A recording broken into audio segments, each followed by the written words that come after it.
Quando eu era menino, eu falava como menino, eu sentia como menino, eu pensava como menino. Mas logo que eu cheguei a ser homem, e aqui entenda a maturidade, seja homem ou mulher, eu acabei com as coisas de menino. Amém. Só até aqui a palavra de Deus. Pode acomodar-se, assente-se, por gentileza. Obrigado, Ministério de Louvor, que mais uma vez, de uma maneira muito gloriosa, nos conduziu até o céu. Aleluia.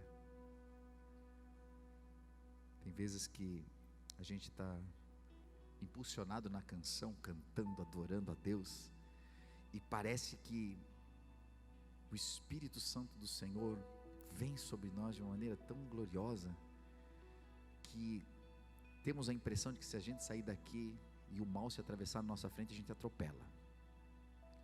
A gente está aqui ministrando, Deus vai na frente, abrindo o caminho, quebrando as coisas, já fica assim, ó.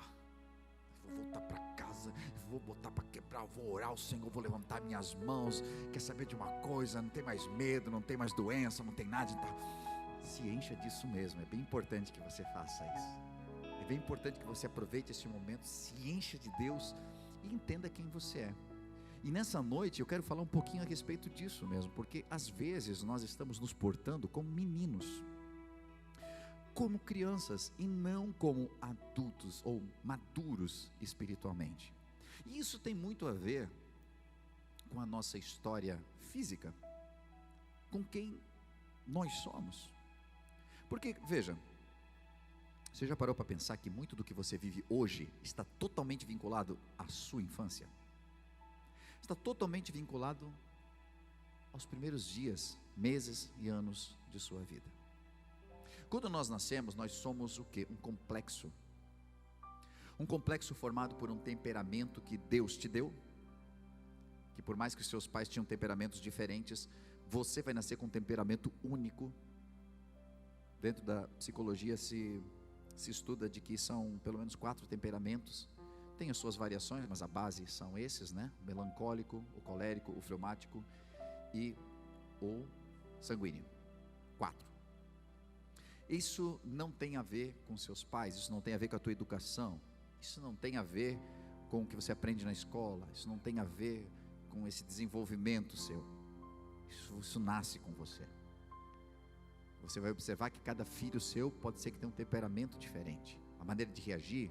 Alguns são mais espontâneos, outros mais introvertidos, uns são mais melancólicos, enquanto outros são mais turrões.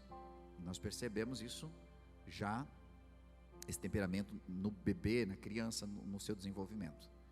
Logo após isso, nós temos também as cargas genéticas, que vêm então dos nossos pais, que são partes físicas, que são partes também espirituais, de que nós como igreja entendemos isso, que espiritualmente nós passamos cargas para os nossos filhos, tanto de bênçãos quanto de maldições também.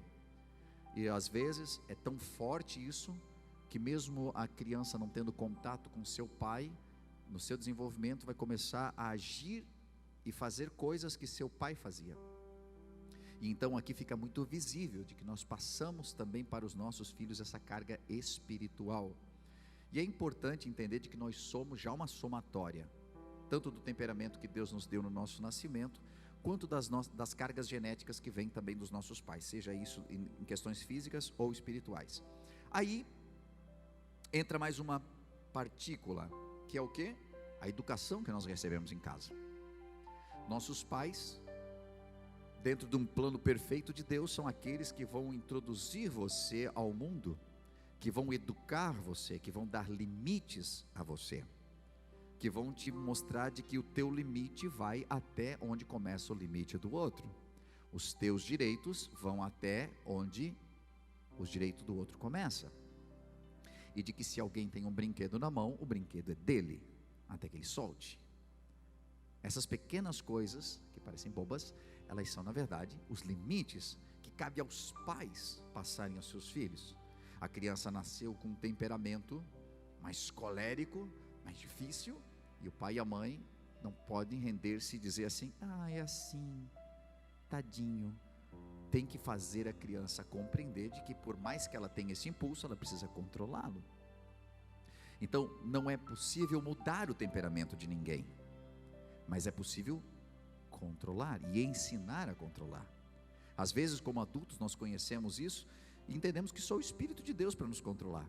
Porque tem pessoas que dizem, quando eu vi eu já falei, que é o sanguíneo.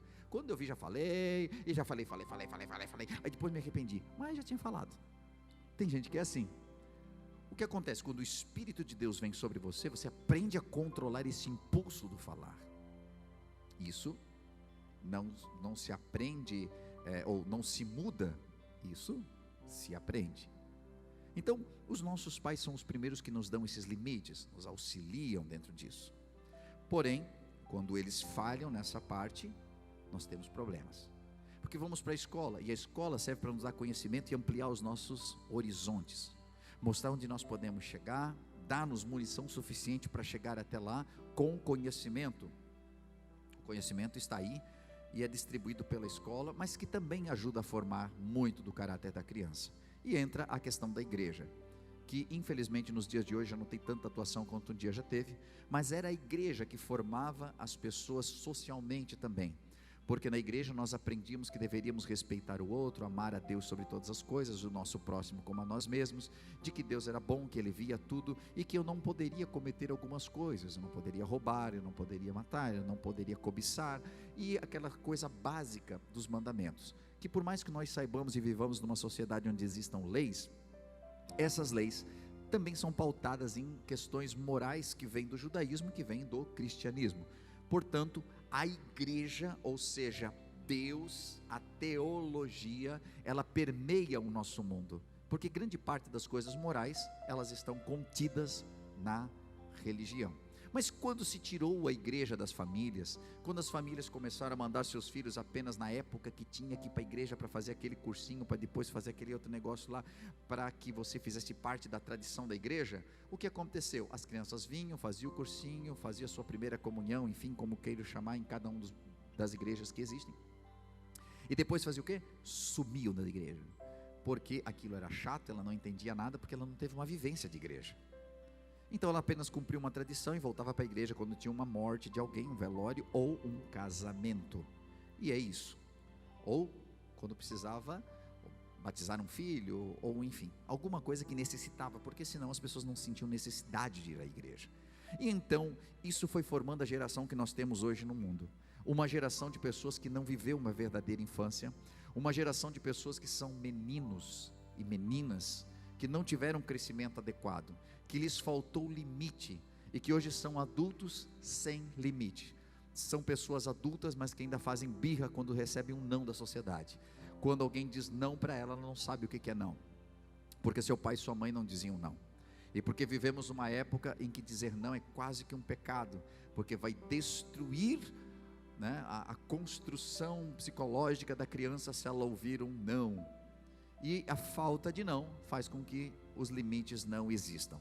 Então nós vivemos um tempo desse. Só que com tudo isso que eu falei para você, que seria uma construção normal, nós também fomos afetados, eu e você que estamos aqui, por uma desconstrução de algum desses pontos. Porque quem de nós aqui nasceu dentro de uma casa onde havia o papai, a mamãe, os irmãos, nós crescemos e nós fomos colocados na escola, víamos a igreja, e tudo isso aconteceu de uma maneira muito tranquila, entendemos os nossos limites, obedecemos nossos pais, até hoje honramos eles, né? Aí então começamos a nossa vida secular, nos formamos, trabalhamos, geramos filhos, estamos casados com a mesma mulher ou com o mesmo marido, e a nossa vida é essa tranquilidade. Talvez se nós tenhamos alguém assim, você é uma raridade nesse mundo, e eu louvo a Deus pela sua vida, porque grande parte de nós nem sabe quem é o pai o abandonou, a mãe deu para a avó criar e saiu pelo mundo, outra foi trabalhar porque não tinha como sustentar você, então o tio ajudou a sustentar, e aí o que acontecia é de que às vezes esse tio, em vez de cuidar de você, abusou de você, e assim as histórias tristes se multiplicam, e nós somos hoje um produto de tudo isso. Vivemos um tempo em que temos que lutar para fechar algumas lacunas, porque produziram na nossa infância coisas tão ruins que mataram algumas coisas que deveriam ser muito boas, porque alguns de nós tiveram pais desordenados, pais abusadores, pais ausentes, pais desconhecidos, pais que morreram, e nós éramos pequenos demais para compreender essa perda, pais que foram embora e nós éramos pequenos demais para compreender tudo isso, e então isso impactou a nossa vida de uma maneira tão negativa, e passamos a nossa adolescência, a nossa juventude, a nossa vida adulta tentando deixar para trás as coisas de menino, mas elas foram muito marcantes, e as coisas nessa primeira infância têm orientado a vida de muitas pessoas até o dia de hoje. E você pode olhar e dizer assim: mas eu estou bem resolvido quanto a isso, eu estou bem resolvida quanto a isso. Mas será que nós estamos mesmos? Será que de verdade nós estamos? Eu lembro de alguns relatos em que as pessoas, e talvez você tenha ouvido algumas vezes isso também, o pai ou geralmente a mãe ficava em casa com as crianças, com os filhos, e às vezes nós não contribuíamos muito, né? Ela entrava dentro daquele quarto, estava uma bagunça, abriu o guarda-roupa, estava tudo virado as roupas, ela dizia assim: um dia eu vou sumir dessa casa, que eu não aguento mais, é sempre essa porcaria, é isso que aquilo, e esse lixo, e essa coisa revirada, e tal, um dia eu vou me sumir, daí vocês vão dizer: onde é que está aquela palhaça para vir aqui? Tua avó falava isso, tua mãe falava isso? Não, a palhaça foi embora, não está mais aqui, aí vocês vão ter que fazer. E quando a gente é muito criança, a gente escuta isso, e a gente diz: louca da mãe está falando de nós. Às vezes a gente até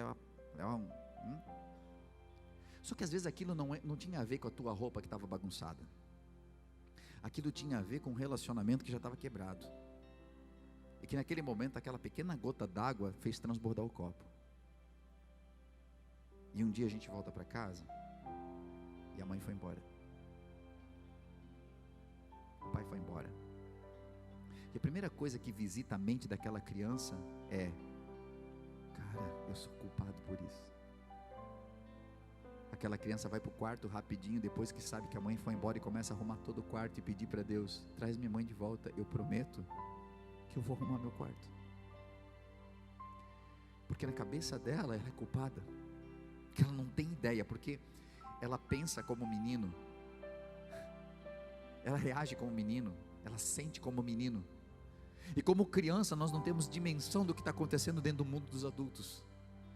E quantas pessoas que acham que são responsáveis porque seus pais se deixaram, 40 anos na cara, e está dizendo: se eu não tivesse nascido, meus pais talvez estariam juntos, porque aquela gestação foi muito difícil, minha mãe se afastou do meu pai, e olha tudo que aconteceu. Quantas pessoas que ainda acham isso?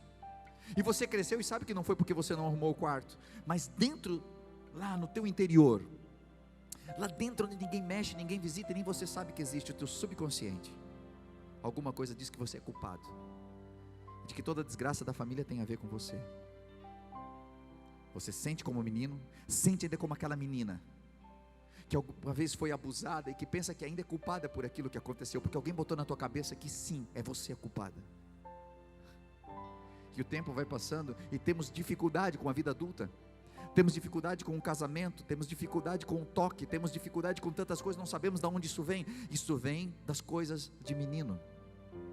E quando eu falo as coisas de menino, não estou falando daquela coisa pura, porque às vezes, sabe o que acontece? Nós matamos aquilo que é puro, porque queremos matar aquilo que é impuro, queremos tirar a sujeira, e tirando a sujeira estragamos todo o restante, porque tiramos juntamente com aquilo que é sujo, tudo aquilo que era puro.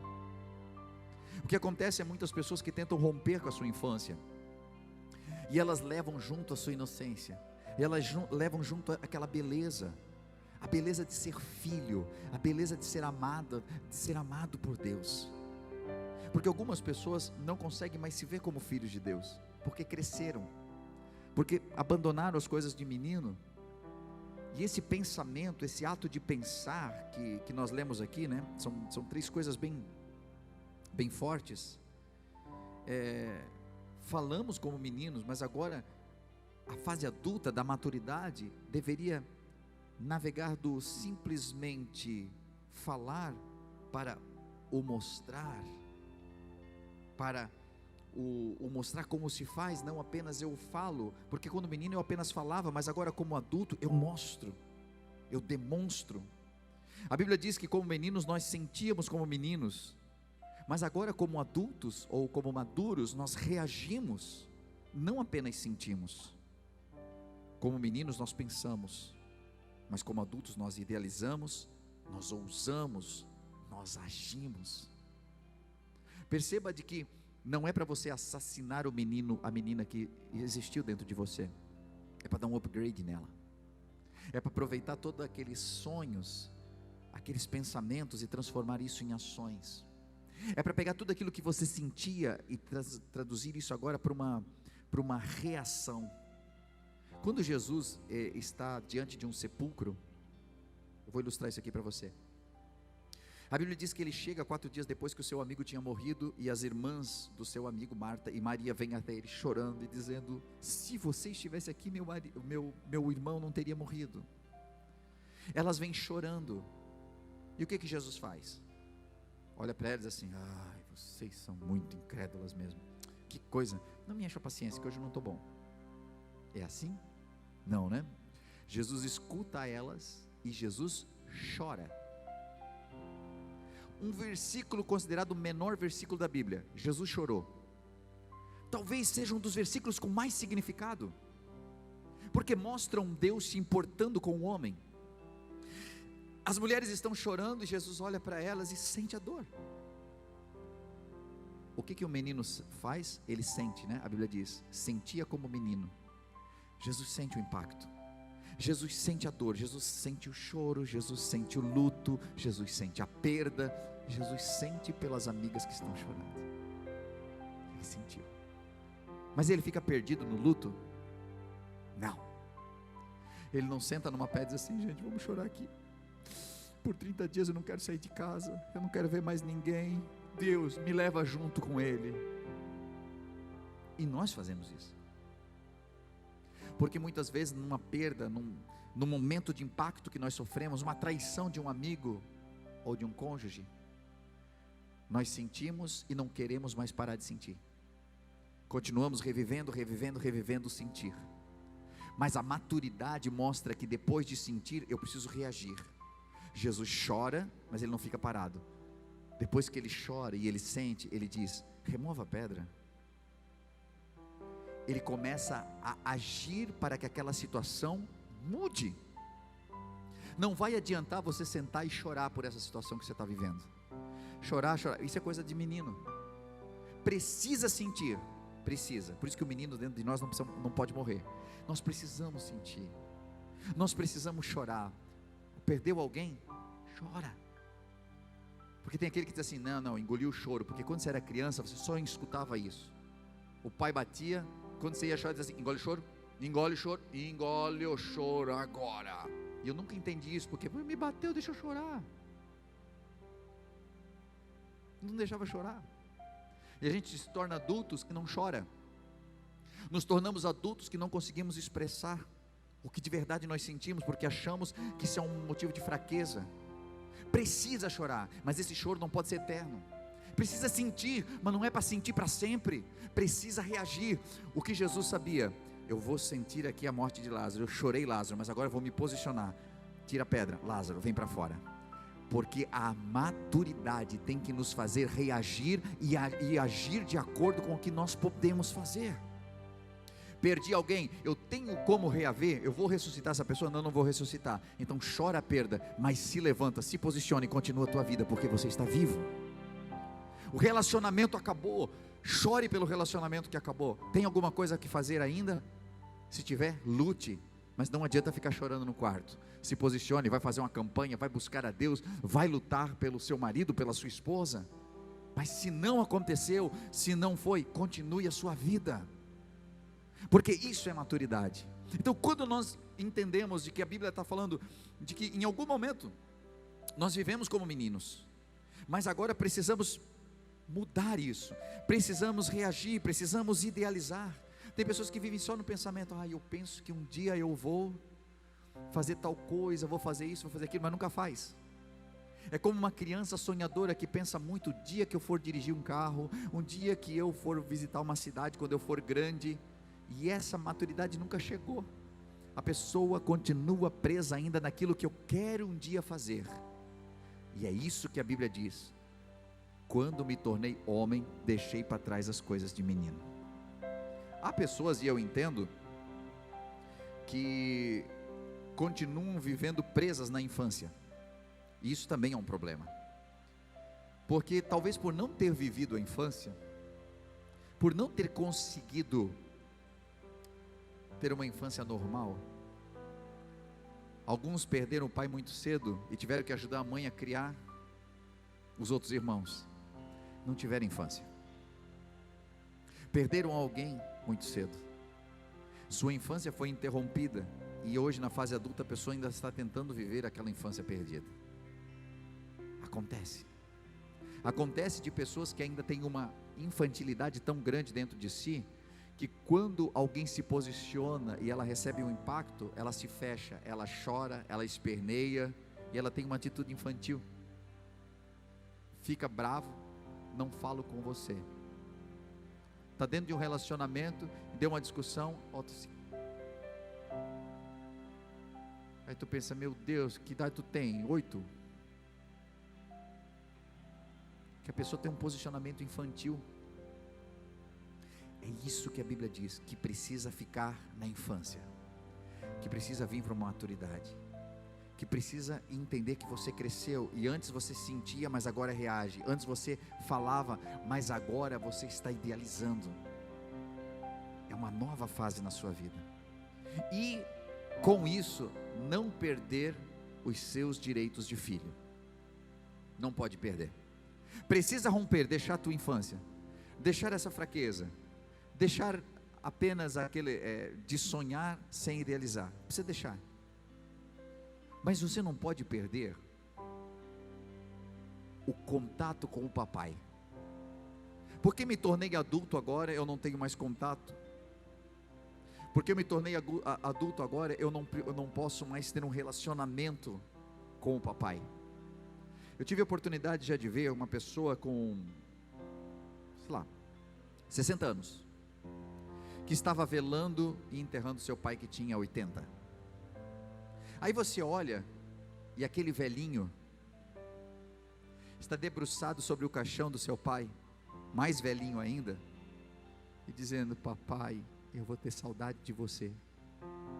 Aí você olha aquela cena e diz: o cara é bisavô já, e ele está debruçado sobre alguém chamando de papai, e dizendo: vou ter saudade de você, saudade de sentar do teu lado e conversar.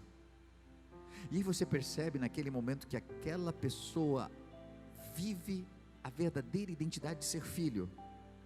Não é uma criança, não é infantil, mas entendeu o seu lugar de filho. E a mensagem, quando eu estava construindo ela, me veio muito forte a palavra: ainda és meu filho.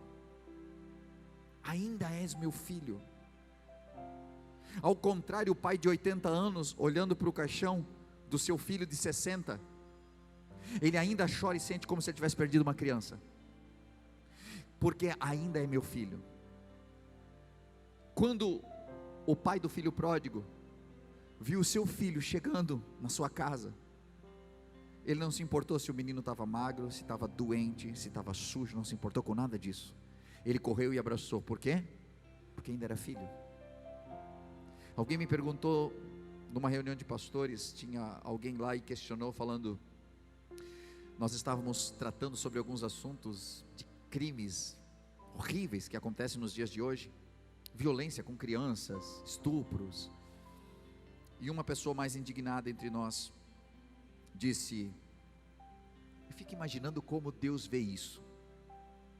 E olhou para mim e disse: como Deus vê isso? Um cara desse aí que mata, e que isso, que aquilo, que aquele outro. E eu por alguns instantes pensei, mas respondi: Deus vê como filho. Nós não vemos, porque nós temos vontade de fazer justiça com as nossas próprias mãos, de vingar aquele que morreu. Nós temos desejo de matar aquela pessoa que fez mal. Mas se você estiver vendo o noticiário E diferente do adolescente que assassinou para roubar um celular, e que você diz: meu Deus, se eu pegasse, se aparecesse o nome do teu filho na tela, você choraria, mas faria de tudo para proteger ele, para salvar ele, não para proteger da justiça, mas para tentar consertar ele, porque é teu filho.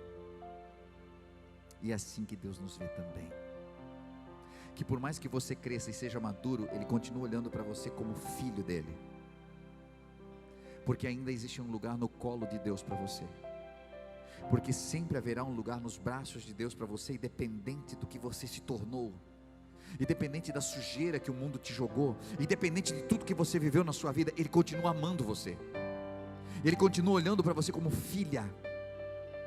E por mais que toda essa moléstia aconteceu, por mais que você desviou-se, por mais que você sujou-se, a Bíblia diz que o pródigo gastou tudo aquilo que ele tinha em devassidão.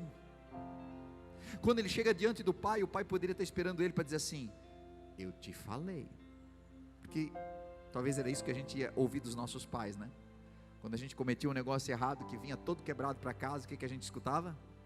Eu não te falei? Eu não te falei que não era para sair com essa bicicleta? Eu não te falei que não era para pegar essa moto? Eu não te avisei? A gente sempre ouvia esse discurso. Mas é engraçado que você olha para o texto e o pai não fala nada, o pai vai e abraça. E talvez seja essa a forma de Deus dizer: ei, eu sei tudo o que aconteceu, eu sei quem você é, eu sei o que você faz, mas você continua sendo meu filho. Eu sei tudo que aconteceu, eu sei tudo que se passou, mas eu continuo te amando. Ainda tem um lugar dentro de casa para você, ainda tem um lugar preparado para você, independente do que você tem vivido, independente do que você atravessou, até do que você cometeu contra a minha vontade, mas eu amo você. E dizer eu amo você não quer dizer eu amo os teus pecados, não quer dizer eu amo o estilo de vida que você tem, não quer dizer isso, quer dizer eu amo você, e eu acredito em você, e eu acredito que você pode mudar, e eu acredito que você pode deixar esses traumas de lado, você pode sarar isso, de maneira que os traumas não comandem a sua vida, de maneira que os traumas não estejam direcionando você, porque há tantas pessoas que só sabem reagir de acordo com aquilo que viveram. Alguém se aproxima, pensa: vai me trair, vai fazer alguma coisa de errado comigo. Por quê? Porque ainda está vivendo os traumas do começo da sua vida. Paulo está dizendo: olha, quando eu era menino, quando eu iniciei a minha vida, eu falava, sentia, pensava como menino, mas agora eu estou numa outra época da vida. Eu quero dizer para você que você está em uma outra época da sua vida. Pare de tentar ver a sua vida de acordo com como ela já foi, porque Deus está te dando uma oportunidade de viver um novo tempo. Então saia dessa prisão do passado, saia dessa prisão que você se encontra hoje, e acredite que você pode viver o melhor tempo que você nunca imaginou viver. Tem pessoas que estão dentro de um relacionamento, mas estão agindo como se estivesse no antigo ainda, com toda a desconfiança, com todo o medo, com todo o trauma. Não, essa palavra tem a ver com isso. Você antes pensava, agia, falava de um jeito, era de menino, era de alguém que viveu um trauma, era de alguém que não teve uma educação, era de alguém que não teve o pai presente, a mãe presente, mas você conheceu Jesus, e talvez você conheceu alguém que vale a pena você começar uma nova vida. Então abandone as coisas de menino, deixe para trás essa vida velha que você viveu, e às vezes até alguns conceitos religiosos que permanecem na nossa mente como uma prisão, e que não deixa a gente viver e voar. E Deus, através da sua palavra que foi ministrada aqui, estava nos chamando de campeões, de vencedores, e que estava dando asas para que você voe. Sabe o que acontece? Às vezes está tão impregnado em nós, que mesmo com asas a gente acha que nasceu para viver embaixo, que não, eu nasci para isso aqui, porque um dia o papai e a mamãe disseram que você não ia dar nada na vida, olharam para vocês e disseram: tu nunca vai conseguir chegar, você nunca vai ser, e amaldiçoaram tanto, que isso está na sua mente até o dia de hoje, você não consegue romper. Mas o bom de tudo é que quando você conhece a igreja, você conhece o Pai, e esse Pai, Ele traz a sua paternidade, e a paternidade dele cura toda a paternidade errada que um dia nós tivemos, cura todas as feridas, e esse Pai diz que você é mais do que vencedor em Cristo Jesus. Esse Pai muda a tua história, esse Pai cura as tuas feridas, e Ele não está te esperando para jogar na tua cara tudo que você fez de errado, mas Ele está pronto para jogar no mar do esquecimento tudo que você fez de errado, e te dar uma nova história, em nome de Jesus. Se você puder colocar-se de pé comigo, eu quero orar com você nessa noite. Você deve ter ouvido uma mensagem top nesse momento, acabou de vê-la, falou muito com a tua vida, e quem sabe passou no teu coração: uau, eu quero muito conhecer esse lugar, eu quero muito contribuir com essa obra. E nesse momento você pode fazer isso. Estou passando aqui para dizer de que há várias formas de nós contribuirmos na obra do Senhor, às vezes com nossos talentos, os nossos dons, mas também com a nossa contribuição. Sabe que cada vez que você contribui, seja com teus dízimos ou tuas ofertas, você promove para que o reino de Deus se expanda, para que trabalhos como esse possam chegar a milhares de pessoas, hoje via internet, ou mesmo dentro do ambiente onde nós estamos, aqui na cidade, onde nós temos a The Way Church. Hoje, pelas formas que você vê aí na sua tela, você pode contribuir, seja o seu Pix, transferências, depósitos. O mais importante é que esteja ligado ao seu coração. Nós vemos na Bíblia Sagrada que haviam pessoas que contribuíam com seus dízimos, outras com suas ofertas. Os dízimos muitas vezes ligados a algo que para mim fica mais fácil de planejar. 10% daquilo que eu ganho, eu invisto no reino de Deus. Mas outras pessoas do Novo Testamento já não se atinham mais a dízimos. Algumas delas vendiam tudo que tinham e entregavam, outras dividiam o que tinham, e dessa forma elas sabiam de que parte dos seus ganhos poderia alcançar a muitos. Então, da maneira como você sentir em seu coração, seja por oferta, seja por dízimos, mas que você possa fazer com todo o seu coração essa contribuição, e saiba, dentro do seu coração, de que cada vez que você estende a mão para que a obra de Deus continue evoluindo, crescendo e se ampliando, as mãos de Deus se estendem sobre você também. Não como um ato de cobrança ou negociação, mas porque Deus é fiel e nunca fica devendo nada para ninguém. Por isso eu convido você a fazer parte desse ministério, dessa obra, com as suas contribuições. E isso fará com que a gente continue ajudando tantas famílias que cada semana são restauradas, que nos procuram em busca de algo que não encontraram em mais nenhum lugar, às vezes sem esperança. E essa esperança não é levada apenas por nós, mas é levada por você, através do seu amor. Então, convido você a fazer segundo aquilo que o Senhor colocar no seu coração de fazer, e com certeza abençoará a muitos. Que Deus abençoe a sua vida, continue nos acompanhando pelos canais, que eu tenho certeza que é só o começo do que Deus ainda fará em sua vida e em sua família.